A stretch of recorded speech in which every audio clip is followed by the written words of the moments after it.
Hey there, welcome back to Work Life Harmony. So I was watching a news segment over the weekend, and it was the purpose of it was just showing the levels of stress, overwhelm, etc., that a lot of working women and working moms in particular are experiencing right now.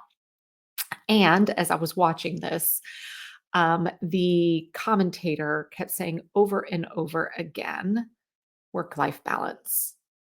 And I was cringing.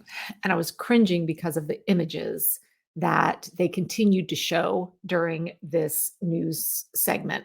So I thought this would be a great opportunity to really have the conversation around why this podcast is not called Work Life Balance and it's called Work Life Harmony, and why this work life balance movement and this quest for finding work life balance is actually doing more harm than good.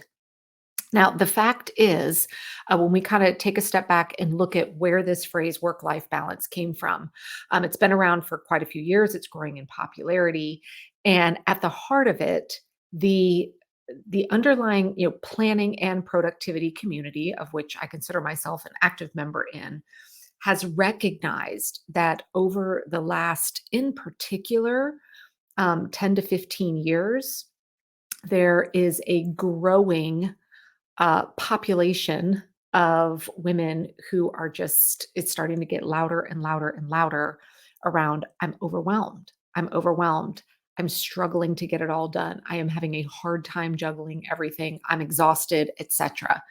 And so the response from the planning and productivity community has been the solution is, oh, well, we just need to find work life balance.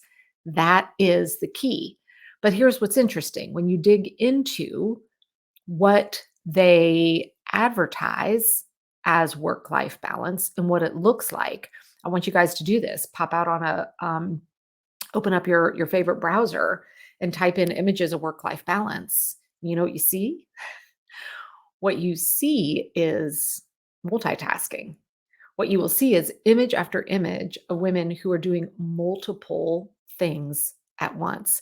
And I cover this in kind of an intro of a free training that I have available. If you haven't checked it out, go to megansumrell.com/free training, or just shoot me a DM with the word training, and I'll shoot the link over to you.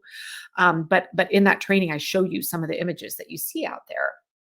And the reason why we are, or not we, but they are showing this as what work-life balance is when you think about what balance really means, right? And the best way I describe this, and I've shared this often, is the idea of these two scales, or the scale with the two bowls, right? And the way you balance that is by putting an equal amount of stuff into each dish. Well, that means everything is balanced. And that means you're more than one thing is happening at once. So, what people are promoting as the solution to your overwhelm is to start multitasking. Hey, while you're holding your baby or feeding your baby, answer those emails. While you're cooking dinner, go ahead and help with homework. While you are grocery shopping, be on a conference call, or maybe you're, a caregiver for your parents. And while you're doing that, then you could catch up on, personal stuff or work in the evening simultaneously. And so the solution that's being offered is to just figure out how to do multiple things at once. And that's how you stay balanced. Now think about this.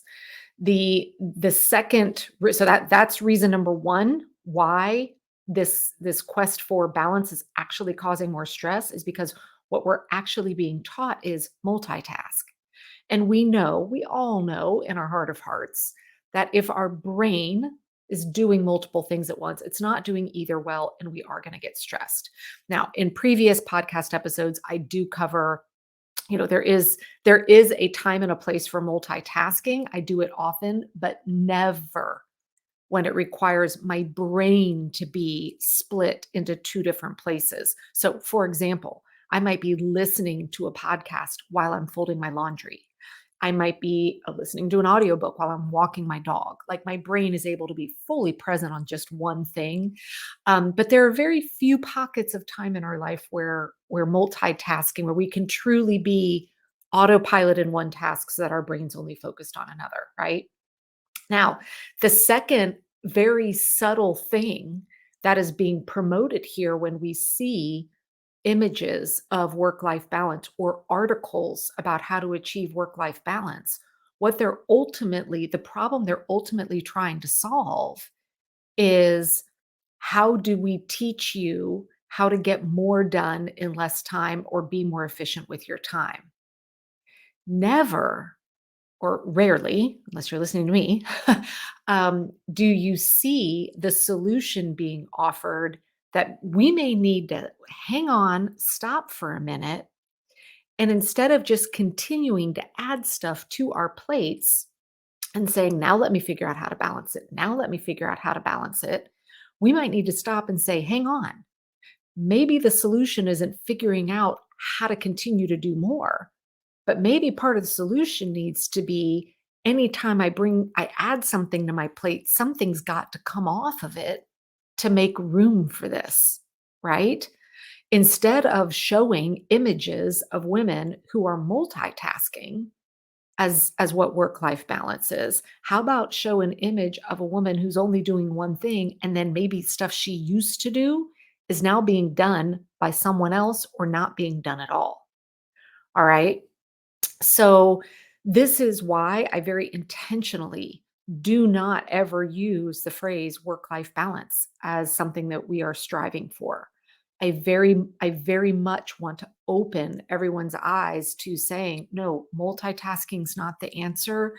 And no, you will not find happiness or balance in continuing to put more roles and responsibilities onto your plate and just figuring out how to get more done.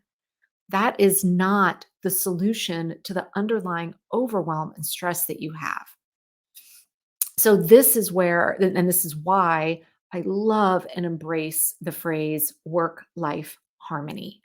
And one definition of harmony, I've shared it before, that I absolutely love is a pleasing arrangement of parts. Every time I say that, it just makes me feel like on the inside. And this is what we want in our lives. We want our life to be a pleasing arrangement of parts, not everything being equal, not doing everything all at once, right? We need to have systems and solutions in place that takes all the parts of our lives, all the roles that we wear, all the hats that we wear, all the different responsibilities that we have, and teaches us a way to arrange those in such a way that is pleasing and therefore harmonious. Now, let me ask you this. When I say the word balance, I'm curious to know, how does your body feel?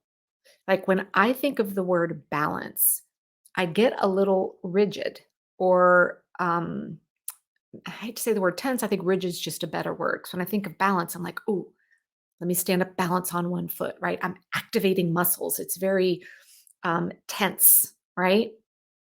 However, when I just say the word harmony, even just saying it sounds very soft, relaxed. That is what we're after. And that's what everybody deserves to have. We deserve to have a life that doesn't feel tense and rigid in order to stay balanced. We deserve to have a life that feels soft, that feels quiet, that feels relaxed, that feels harmonious, that is that pleasing arrangement of parts, right? So, what does that look like in our day to day living? All right. So, let's look at a couple different scenarios here. So maybe you are in a stage of life where you are juggling work and young children. All right. Work life balance might look like you hopping on a work call for 20, 30 minutes, then jumping over to do something, help your kid with homework for 15 minutes, and jumping back over and answering an email. And you're kind of ping ponging back and forth, giving that equal distribution of time, right? It's balanced.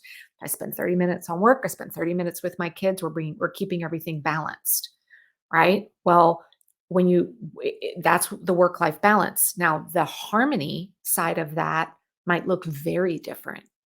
It might be that you have 2.5 hours set aside solely for work. And then when that's over, now you are shifting gears for whatever that time frame is. Maybe it's 1 hour, maybe it's four, where you are fully engaged in time with your children and you're not trying to sneak in and do both things at once all the time, right?